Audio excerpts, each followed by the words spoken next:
Skandali në azilin e pleqve në Turqi i moshuari rihet brutalisht nga kujdestari.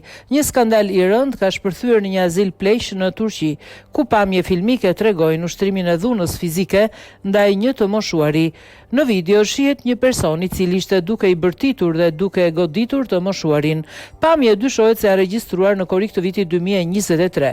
I moshuari ndroi jetë në shtator të vitit 2024 në spitalin ku po trajtohej. Pas vdekjes së tij nuk është kryer autopsi, fakti që ka ngritur pikpyetje mbi rrethanat e ndarjes nga jeta. Mediat turke raportojnë se në të njëjtin azil ka ndodhur edhe raste të tjera dhune, ndërsa disa pamje nga kamerat e sigurisë dyshohet se janë fshirë. Personeli raportohet se është detyruar të hesht për shkak të presioneve dhe kërcënimeve. Pas reagimit publik, drejtuesit e azilit kanë deklaruar se personi i përfshirë në dhunë nuk do të pranohet më në institucion.